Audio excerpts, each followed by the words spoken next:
Hello, my name is Liam Gallagher with IntelligentPlantsApothecary.com, your health coach.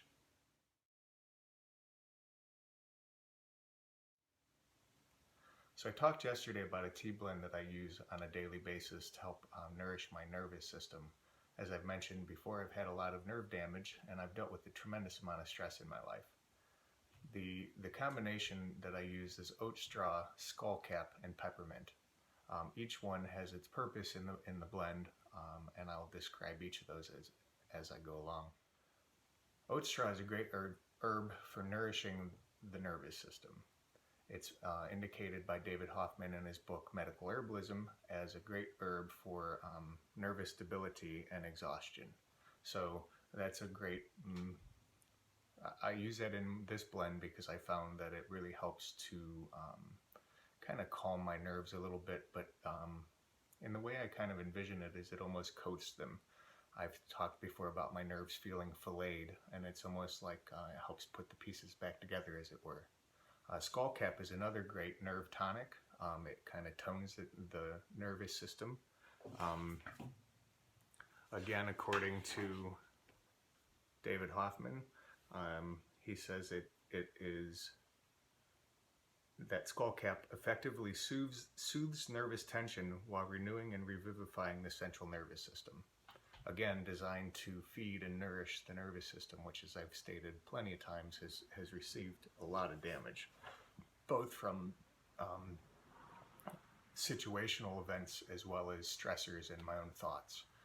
So when you spend years trying to figure out what you did wrong and how to fix it so you don't go through it again, that's pretty damn stressful, especially when there's no real reason that it happened in the first place.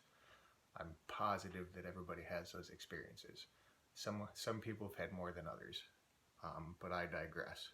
So the other herb that I use in this blend is peppermint.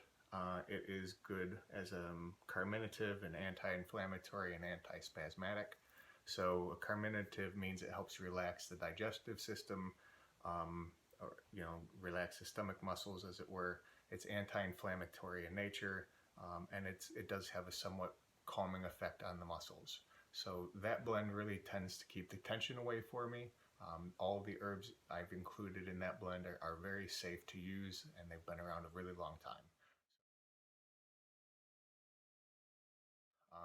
As far as my diet, I still have cravings, mostly just to eat. I've gotten past cravings for specific foods. I don't really crave sweets anymore. I don't really crave coffee all that much, but I crave ingesting something. It's almost like I've spent so many years eating so regularly that my body doesn't know what to do when I go 18 or 24 hours without ingesting anything but water, or an electrolyte mix that I've come up with along the way. So over the last 24 hours or so, I deviated from my, I don't think I did deviate from my diet. Oh yes, I did. I had a little bit of popcorn. I was wanting something to munch on, and I was kind of leaning towards some toast with some butter, and chose the better option and made some popcorn, and did my best not to eat all of it and cover it with a bunch of butter and salt.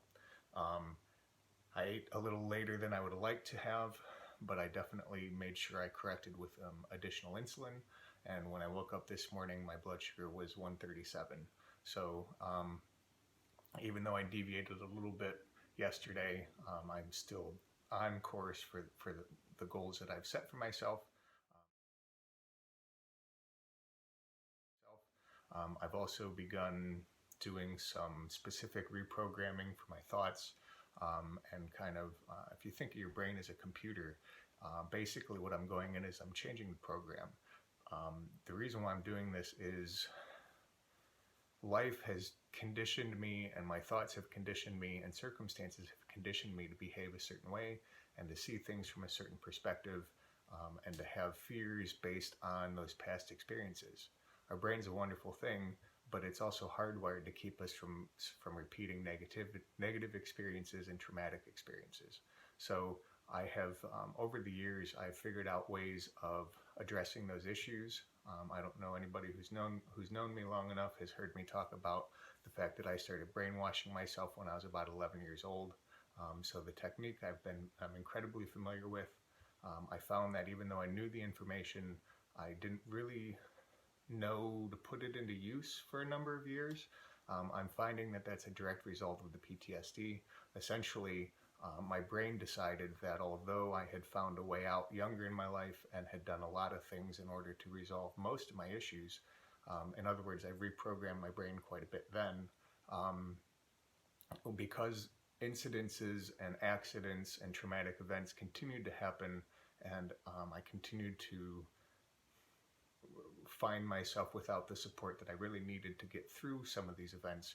My brain said that my brain essentially associated my positive, proactive behavior as part of the problem. So there was a block that my brain really wouldn't let me full-heartedly do the things that I know work, because it was afraid that I'd have the same results. Like I said yesterday, it's kind of scary trusting your instinct when you're not sure if it's instinct or conditioned programming. So I have set about writing out a process for myself. I've done this before. I've recorded phrases first, second, and third person and listened to them back with myself, either while I was sleeping or while in a deep meditative state. I've been recently working on strengthening my auto hypnosis techniques. It's something I did in high school and years ago, and I've had a whole lot of success with that.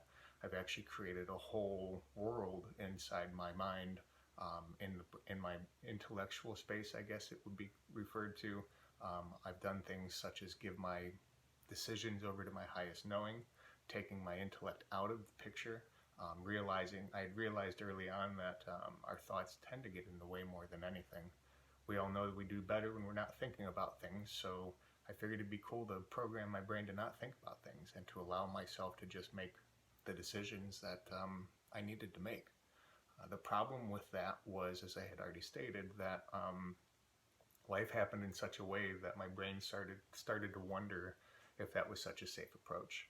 And since I had disconnected from since I had disconnected myself from since I had disconnected any sort of direct connection with the decision-making process, it became difficult to recognize where the error was.